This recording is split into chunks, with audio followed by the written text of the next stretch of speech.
प्यारे बच्चों, तो आइए सुनते हैं कहानी कालू घड़ा, जो कि है एक आदिवासी लोक कथा। एक गांव में एक किसान रहता था। वह धनवान तो नहीं था, किंतु निर्धन भी नहीं था। वह अपने खेत में मेहनत मजदूरी करके जितना अनाज उगाता, उतने में उसका और उसकी पत्नी का आराम से गुजारा हो जाता। इसके बाद भी जो अनाज बचता, उसे हाट में बेचकर पैसे कमा लेता, जो उसके अन्य आवश्यकताओं को पूरा करने के काम आते। यूं तो पति पत्नी का जीवन सुखमय और शांत था, किंतु उन्हें एक दुख सताता रहता। वह दुख था संतान का अभाव। उस किसान दंपति की एक भी संतान नहीं थी। एक दिन किसान दोपहर का भोजन करके अपने खेत में एक पेड़ के नीचे सो रहा था। तभी उसे सपने में बड़े देव दिखाई पड़े। किसान सपने में ही झट से उठ बैठा और उसने बड़े देव को प्रणाम किया। तुम इतना दुखी क्यों हो भाई? बड़े देव ने पूछा। मेरी कोई संतान नहीं है बड़े देव, किसान ने उत्तर दिया। तो तुम ऐसा करो कि जिस पेड़ के नीचे तुम सोए हो, उसी पेड़ के नीचे की मिट्टी से एक घड़ा बनाओ। उस घड़े को आग में पका लो और उसे अपना बेटा समझो। इतना कहकर बड़े देव अदृश्य हो गए। किसान जाग गया। उसे अपना सपना बड़ा विचित्र लगा, फिर भी उसे बड़े देव पर अगाध विश्वास था। उसने अपने सपने को याद करते हुए पेड़ के नीचे की मिट्टी खोदी, उसमें पानी डाला और एक घड़ा बना लिया। किसान ने घड़े को गोबर के कंडों की आग में रखकर पका लिया। घड़ा पककर पहले लाल हुआ, फिर ठंडा होकर काला हो गया। किसान ने उस घड़े का नाम रखा कालू। किसान घड़ा लेकर अपने घर पहुंचा। उसकी पत्नी ने देखा तो कहने लगी कि घर में तो कई घड़े थे, फिर ये एक और क्यों ले आए? ये घड़ा मैंने अपने हाथों से बनाया है, किसान ने अपनी पत्नी से कहा। उसे लगा कि यदि वह अपने सपने की बात अपनी पत्नी को बताएगा, तो वह उस पर हंसेगी। ठीक है, फिर मैं इसमें तुम्हारे लिए पानी भरकर रख देती हूँ। तुम अपने हाथों से बनाए घड़े का पानी पिया करना, किसान की पत्नी ने कहा और घड़े को उठाकर आंगन में ले गई। किसान की पत्नी ने सोचा कि पानी भरने से पहले घड़े को अच्छे से रगड़कर धो लेना चाहिए। यह विचार करके किसान की पत्नी ने घड़े पर पानी डाला और नारियल के रेशों से रगड़ने लगी। ही, मुझे गुदगुदी लगती है। अचानक कहीं से आवाज आई। किसान की पत्नी ने चौंक कर इधर उधर देखा। उसे कोई दिखाई नहीं दिया। उसे लगा कि उसे कोई भ्रम हुआ है। उसने फिर घड़े पर नारियल के रेशे रगड़ने शुरू किए। ही, मुझे गुदगुदी लगती है। फिर वही आवाज आई। इस बार किसान की पत्नी के हाथ से घड़ा छूटते छूटते बचा। वह डर गई, फिर भी साहस बटोर कर उसने ललकारा। कौन है? जो कोई भी है, सामने आओ। मैं तो तुम्हारे सामने ही हूं, किसी ने कहा। अब किसान की पत्नी हड़बड़ाकर इधर उधर देखने लगी। उसे कोई भी दिखाई नहीं दिया। तुम्हारा नाम क्या है? तुम किसके बेटे हो? किसान की पत्नी ने हिम्मत करके पूछा। मेरा नाम कालू है, तुम्हारा बेटा हूं, उत्तर मिला। मेरा कोई बेटा बेटा नहीं है, किसान की पत्नी झल्ला कर बोली। उसे लगा कि कोई शैतान लड़का उससे मजाक कर रहा है। मैं तुम्हारा ही बेटा हूं। मेरे पिता ने मिट्टी खोदकर मुझे बनाया और फिर आग में पकाया। पहले मैं लाल हुआ, फिर काला, इसलिए मैं अपने पिता से कालू नाम पाया, फिर उत्तर मिला। यह सुनकर किसान की पत्नी ने घड़े की ओर देखा। उसे लगा कि वह काला घड़ा ही उससे बातें कर रहा है। वह भागकर अपने पति के पास पहुंची और उसने बताया कि जो घड़ा वह बनाकर लाया है, वह बातें करता है। इस पर किसान ने अपनी पत्नी को बड़े देव द्वारा सपने में दर्शन देने से लेकर घड़ा पकाकर घर लाने तक का पूरा किस्सा कह सुनाया। अपने पति की बात सुनकर किसान की पत्नी बहुत खुश हुई। वह आंगन में गई और घड़े को उठा लाई। उसने घड़े को अपने पुत्र के समान लाड दुलार किया और उसके सोने के लिए नर्म मखमली गद्दा बिछा दिया।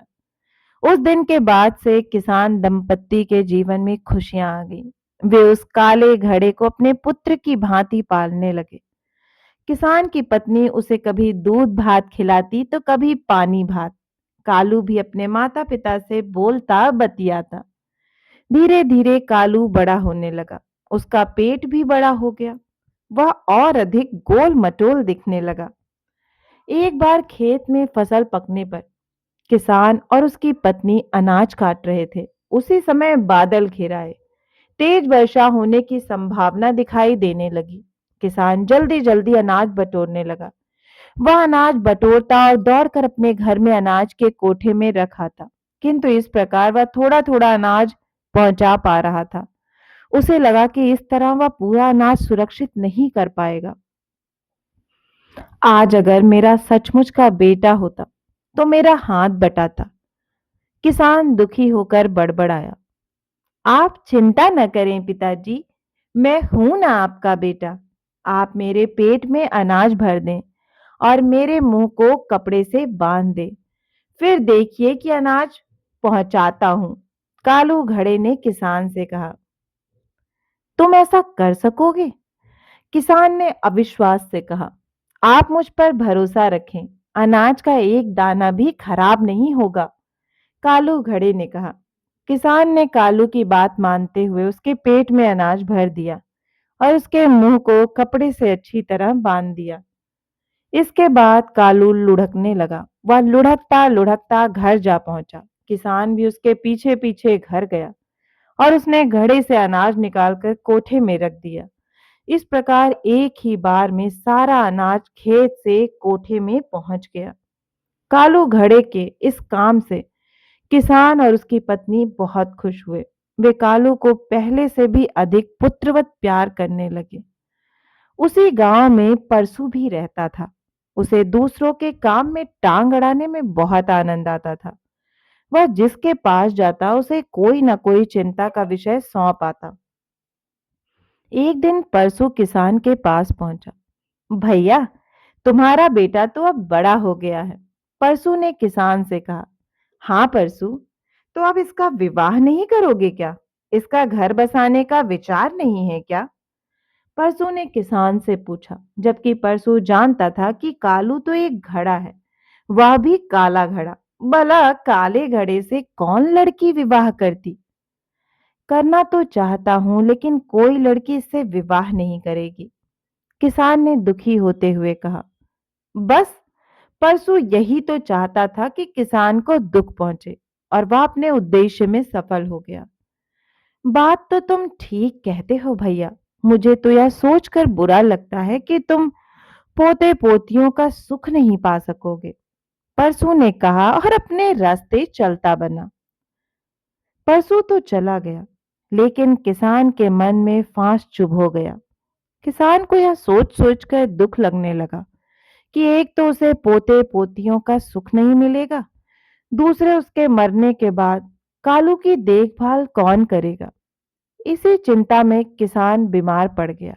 उसने कालू से कुछ नहीं कहा, किंतु कालू घड़ा समझ गया कि उसका पिता किस चिंता में बीमार पड़ गया है। पिताजी, आप किसी प्रकार की चिंता ना करें, कुछ दिन में सब कुछ ठीक हो जाएगा। कालू ने पिता को समझाया। नहीं, मैं चिंतित नहीं हूं। किसान ने कालू का मन रखने को झूठ बोल दिया। इसी तरह एक सप्ताह व्यतीत हो गया। किसान का स्वास्थ्य सुधरने का नाम ही नहीं ले रहा था। एक रात किसान अपने बिस्तर पर सो रहा था कि उसे एक सपना दिखा। सपने में बड़े देव दिखाई दिए। तुम चिंता में क्यों घुले जा रहे हो? तुम्हारा बेटा कालू भोर होते ही एक युवक में परिवर्तित हो जाएगा। वास्तव में वह एक युवक ही है जो पिछले जन्म में बहुत आलसी था। वह अपने माता पिता की सेवा भी नहीं करता था। उसके माता पिता उसके आलसी और कामचोर होने के दुख में घुल घुल कर मर गए। इसीलिए दंड के रूप में इस जन्म में उसे घड़ा बनना पड़ा। किंतु इस जन्म में उसने घड़ा होकर भी तुम दोनों की बहुत सेवा की है, इसलिए मैं उसे इस जन्म में भी युवक बना दूंगा। यह कहकर बड़े देव अदृश्य हो गए। बड़े देव के अदृश्य होते ही किसान की नींद खुल गई। उस समय रात्रि का अंतिम पहर था। किसान व्याकुलता पूर्वक भोर होने की प्रतीक्षा करने लगा। भोर होते ही किसान उठकर कालू के बिस्तर के पास गया। कालू चादर ओढ़कर सो रहा था। किसान ने जैसे ही चादर उठाई, वैसे ही उसे कालू के बिस्तर पर एक सुंदर युवक सोता हुआ दिखाई पड़ा। किसान समझ गया कि बड़े देव ने कालू को सुंदर युवक में परिवर्तित कर दिया है। किसान ने अपनी पत्नी को बुलाकर सारी बात बताई। उसकी पत्नी भी बहुत प्रसन्न हुई। इतने में कालू जाग गया। उसने बिस्तर से उठकर अपने माता पिता के चरण छुए। उसके माता पिता ने गद्द होकर उसे अपने गले से लगा लिया। कालू घड़े के युवक में बदलने पर किसान ने कालू के लिए एक सुंदर सी कन्या ढूंढकर कालू का विवाह कर दिया। समय के साथ कालू की संतानें हुई। इस प्रकार किसान और उसकी पत्नी अपने बेटे बहू और पोते पोतियों के साथ खुशी खुशी रहने लगे। तो बच्चों, आपको ये कहानी कैसी लगी? मुझे आशा है कि आपको ये कहानी बहुत ही पसंद आई होगी। अगर आपको कहानी पसंद आई है तो इसे अपने दोस्तों के साथ शेयर करें। और हाँ, इसी तरह की मनोरंजक कहानियां सुनना चाहते हैं तो इस चैनल से जुड़ें और इसे सब्सक्राइब करना ना भूलें। फिर मिलती हूँ एक और नई कहानी के साथ। तब तक आप सभी अपना खास ख्याल रखें।